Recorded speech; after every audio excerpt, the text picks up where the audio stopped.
सदगुरु योगी पीरदान से समझेंगे कि सिर्फ मनुष्य ही भगवान को जान सकता है और जान के पा सकता है। 84 लाख शरीरों में से अंडज, ज्वेरज, उद्भज, स्वेदज, अंडों से पैदा होने वाले पक्षी, पसीने से पैदा होने वाले जूं, कीचड़, लीखे, धरती के गर्भ से पैदा होने वाले पेड़, पहाड़, माँ के गर्भ से पैदा होने वाले गाय, घोड़ा और उसमें ये मनुष्य जीवन भी है। तो ये मनुष्य ही भगवान को सिर्फ जान सकता है, क्योंकि 84 लाख योनियों में से बाकी जो योनि है, अंडज, ज्वेरज, उद्भज, स्वेदज और श्रेणियां के भूचर, धरती में रहने वाले, खेचर, हवा में उड़ने वाले, जलाचर, जल में रहने वाले जीव, ये सारे भोग योनि में है।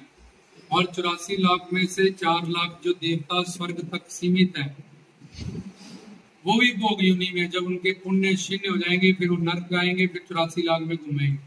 देवता के शरीर में ज्ञान बहुत अधिक होता है, खुशबू आती है उसके शरीर में। स्वर्ग लोक का जो भी सामान चाहिए उसके पास आ जाता है, उसको जॉब करने नहीं जाना पड़ता, नौकरी नहीं करनी पड़ती उसको। उसके बाद स्वर्ग में कामधेनु गाय है और परिजात वृक्ष है, ये बड़ी बड़ी चीजें हैं। और देवता का ज्ञान मनुष्य से बहुत ज्यादा होता है, इसलिए जहां भी तत्व ज्ञान चलता है, जैसे अब हम बोल रहे हैं, तो यहाँ बहुत सारे देवता इकट्ठे हुए थे कि ये जो मनुष्य सुन रहे हैं इन्होंने तो बात माननी नहीं, गुरु की अपने जीवन को खोना ही है। और पर हम जब देवता मनुष्य बनेंगे तो अब तो हम भोग जुनी में हैं, लेकिन ये बड़ा अच्छा प्रवचन, सच्चा प्रवचन, सिद्ध ज्ञान वेदों शास्त्रों ग्रंथों का निचोड़ बता रहे हैं। तो हम जब मनुष्य बनेंगे, अब तो हम भोग योनि में हैं, पर जब हम कर्म योनि में जाएंगे मनुष्य जामे में, तो ये ज्ञान तब काम आएगा। इसलिए जहां भी तत्व ज्ञान चलता है वहां चाहे सुनने वाले थोड़े बैठे हो, सूक्ष्म स्वरूप में बहुत सारे देवता वहां एकाग्र हो जाते हैं, गुरु उनको देख सकता है। हमें नहीं पता चलेगा, ना हमारा नाक नासिक है जो हमके काल माया के अंडर है। अगर हम अशुद्ध हो जाए अंदर से, हमारी शरणागति पूरी हो, तो हम देख लेंगे कि कितने देवता खड़े। ये राम कथा चल रही है, वो हनुमान जी बैठे हैं पीछे, बूढ़ा बन के आए हुए हैं, उनको वह जहाँ जहाँ राम का गुणगान हो वहां वहां तुम जाओगे, तुम पहचान जाएंगे कि ये गुरु नहीं है, ये तो गुरु बन के आए हुए हैं, शिव भगवान या रामचंद्र जी या कृष्ण जी, ये तो गुरु के रूप में अवतरित हुए हैं, यहाँ पे अवतार लेंगे। क्यों? हमारी आवाज नहीं है वैसी, ना हमारे पास चिंता करना है। तो बात जो हम समझ रहे हैं कि मनुष्य ही क्यों भगवान को जान सकता है और पा सकता है, क्योंकि मनुष्य जीवन में हमारे पास ज्ञान शक्ति है। अगर इस ज्ञान शक्ति का सही इस्तेमाल नहीं किया तो गलत करेंगे। देखो बैंकों में लूट हो रही है, लेप हो रही है, कितना ज्यादा मोह ममता में आगे से आगे फंसते जा रहे हैं, क्योंकि ज्ञान शक्ति का सही सदुपयोग नहीं हो रहा। जब ज्ञान शक्ति का सही सदुपयोग होता है तो आविष्कार होता है, एसी बनता है, कूलर बनता है, पंखा बनता है, लाइट बनती है। जब गलत होता है तो बम भी बनाते हैं लोग, ये परमाणु बम बना दिया जी, पूरा का पूरा देश खत्म हो जाएगी, ये रिवॉल्वर बना दी, दूर से बंदा मर जाए। तो साइंस का भी अगर सही इस्तेमाल करो तो सही आविष्कार कहते हैं, गलत करो तो बहिष्कार होता है उससे संसार का। ऐसे ही तुम में ज्ञान शक्ति है, अगर तुमने गुरु के पास जाके ज्ञान प्राप्त नहीं किया तो इस ज्ञान शक्ति का उल्ट इस्तेमाल करोगे, कुत्ते बिल्ले बंदरों से भी ज्यादा खाना पीना सोना भोगने की दुनिया में सारा जीवन गवाओगे, और उससे भी ज्यादा मोह ममता में फंस जाओगे और समझ नहीं पाओगे कि मनुष्य जीवन क्यों मिला था, क्या इसका उद्देश्य था, संसार भगवान ने क्यों बनाया था, शरीर के लिए संसार, आत्मा के लिए परमात्मा, ये सब बातें समझ नहीं पाओगे। तो मनुष्य जीवन कर्म योनि में और ज्ञान प्रदान है। ज्ञान तो देवता के पास है ज्यादा, पर देवता कोई कर्म नहीं कर सकता, कर्म मनुष्य कर सकता है। इसलिए मनुष्य कर्म योनि में भी है और मनुष्य के पास ज्ञान शक्ति भी है, ये दोनों वरदान है।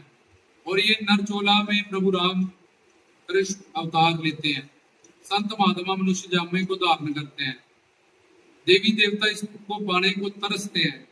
तो ये मनुष्य जामा अब संसारियों को मिला हुआ है 84 लाख में भटकने के बाद, जिसका एक ही उद्देश्य है कि इस भूल भुलैया से निकला जाए, जन्म मरण की दुनिया से निकला जाए और अपने जीवन को सफल किया जाए। तो मनुष्य में ज्ञान शक्ति है, वो गुरु के पास ज्ञान पाके और फिर भगवान को पा सकता है, जन्म मरण से मुक्ति पा सकता है। किसी और योनि में कुत्ता बिल्ली बंदर सुअर ये हमारा प्रवचन नहीं समझ सकते हैं, और उन योनियों में कुत्ता रोटी ढूंढ रहा है, रोटी नहीं मिली, ऐसे ही बेचारे को सोना पड़ा। जब किसी के घर घुस गया वो लठ मारेगा आगे से। जब बड़े बड़े हम देखते हैं चिड़ियाघर में शेर को भी गुलाम कर लेते हैं लोग, हाथी को भी मार मार के भूखा रख रख के गुलाम कर लेते हैं, अपने उस पे नचाते हैं। इतने बड़े शेर हाथी को गुलाम किया जा सकता है।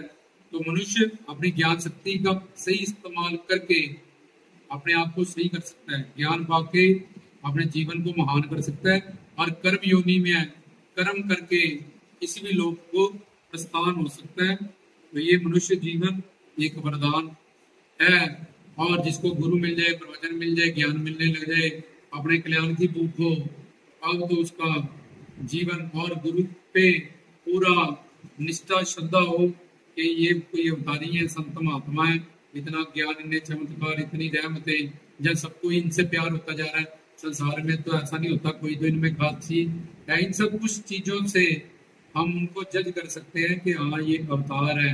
वैसे वो पता नहीं लगे नहीं देंगे, वो अपने आप को छुपाएंगे। पर अगर तुम तत्व ज्ञान सुनते हो और तुम्हारे पुण्य प्रारब्ध बना हुआ है, पुण्य उदय है, तब कुछ कुछ बातों से तुम उनको जज कर सकते हो, और फिर उनके चरणों में पूर्ण शरण, भगवान तो मिलेंगे नहीं, अवतार तो मिलेंगे नहीं, इनके रूप में ही कल्याण और उद्धार होगा। तो पूर्ण समर्पण करके अपने जीवन का लक्ष्य पा सकते हो। तो ये था कि मानव चोले में पास ज्ञान शक्ति है, और कुत्ते बिल्ले बंदरों के लिए रोटी कपड़ा मकान का ही देखो कितना संघर्ष है। फिर माँ के पेट के लटको, तो इमेजिन करके देखो कि तुम उस जोनी में हो, खाने का, सोने का, बैठने का कोई इंतजाम नहीं है, कितने दुखी हो, कहाँ जाओगे। तो ये सब दुख तुम भोग के आए हो। इस बार बगैर जन्म बिछड़े थे मारो, जन्म तुम्हारे लिखे, इसलिए गुरु बना के मनुष्य जीवन मिल गया। भगवान ने बहुत बड़ी कृपा कर दी है।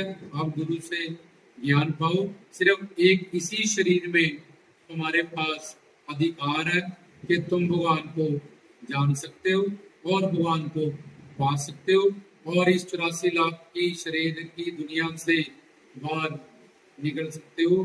तो ये अवसर मत गवाओ। ये शरीर क्षीण भंगुर है, इसका डेथ आज कल अभी कभी भी हो सकता है। मौत का इंतजार मत करो, मौत हमेशा हो रही है, एक एक दिन में, एक एक सेकंड में। बिल्कुल तुम तंदुरुस्त हो, ये मत सोचो बीमार होके मरेंगे। टाइम आ गया, आत्मा निकल जाएगी गद्दे से, खड़े के खड़े बिल्कुल फिट है। चाहे कोई लड़का लड़की काम करना, चीनी लेने गया आया ही नहीं, केले लेने गया आया नहीं, तो कभी भी जैसे बिजली वालों ने पीछे बंद कर दिया स्विच ऑफ, तो इससे पहले मौत तुम्हें मार दे, ये शरीर तुमसे छिन जाए, इस शरीर को पाने के लिए तुम फिर इतना दंड पाओ, 84 लाख में भटको, तो अपने मानव चोले का एक एक मिनट में कमाई करो, सेवा करो, कीर्तन करो, भजन करो, अपना उद्धार करो, घर परिवार में सिर्फ ड्यूटी करो, तो अपने जीवन को कल्याण करो, उसको महान बनाओ। तुम्हारे लिए पीछे जाने का कोई चांस नहीं है, कुत्ते बिल्ले बंदर बनने का। वो सब कुछ तुम बन के आए हो, पास होके आगे जाओ और अपने मानव चोले के लक्ष्य को प्राप्त करो। तो ये था मनुष्य ही सिर्फ भगवान को जान सकता है और उसको पा सकता है। किसी और योनि में ये अवसर नहीं मिलेगा। करोड़ों कल्प तक, 4 अरब 32 करोड़ 40 लाख 80 हजार वर्ष, ये एक कल्प होता है। फिर 84 में घूमोगे, फिर 84 में घूमोगे। कभी कभार संचित कर्मों के आधार पर तुम्हें ये शरीर मिलेगा। ये मत सोचो फिर मनुष्य हो जाएंगे, फिर लड़का लड़की हो जाएंगे, फिर गुरुजी मिल जाएंगे, फिर कीर्तन मिल जाएंगे। तो कभी कभी संचित कर्मों के परमात्मा कृपा करता है, आधार पर हमें मनुष्य जी, ये तो 84 में घूमते जाएंगे, घूमते जाएंगे, घूमते जाएंगे। कभी कभी हमें ये अवसर मिलेगा, तो इस अवसर को मत गवाओ। एंड में क्या किया, पढ़े बड़े हुए, शादी की, बच्चे किए, मर गए, तो ये तो कुत्ते बिल्ले बंदरों ने भी किया है। तुमने क्या खाक दिया, क्या खास किया, इसलिए फिर तुम बहुत बड़ी एक सजा को पाओगे। यहाँ भी दुख पाया, मरने के बाद और ज्यादा दुख पाओगे, यमदूतों से मार खाओगे, फिर जोनियों में जाओगे, उससे ज्यादा दुख पाओगे, फिर माँ के पेट में लटकोगे, उससे ज्यादा दुख पाओगे, फिर आओगे संसार में, फिर लैट्रिन बाथरूम में पड़े लोगे 1-2 साल, बेचारे करवट भी नहीं बदल सकते, माँ 3 तुक्का लगाएगी, हींग लगा दो, दर्द हो रहा होगा, बस हजमी होगी, तुलना चल गया तो चल गया, नहीं तो रोते रहो। बेचारे डॉक्टर को समझ आ गया तो नहीं, लैट्रिन बाथरूम में पड़े हैं तो पड़े नहीं, फिर थोड़े बड़े हुए, आए पढ़ने जाओ, नहीं पढ़ेंगे क्या करेंगे, अब पढ़ने का आए पेपर से पास नहीं हुए तो क्या करेंगे, अब आए शादी करो, शादी नहीं करेंगे लोग तो फिर शादी, आए अब बच्चे करो, बच्चे नहीं होंगे, आए बच्चे अब ऐसे हैं, कहने में नहीं है, वो है, ये है, अब आगे चलो उनको सेटल करो, अब उनकी शादियां करो, अब नाती पोता करो, तो पूरी जिंदगी, हर जिंदगी के बाद बस दुखी दुख, दुखी दुख, दुखी दुख, दुखी दुख। तो ये मानव चूल्हा ही है जिससे इस दुख की जड़ को काटा जा सकता है, और इस दुख मेरी दुनिया से निकल के सुख शांति प्रेम आनंद की दुनिया को जाना जाया जा सकता है, और वहां जाया जा सकता है।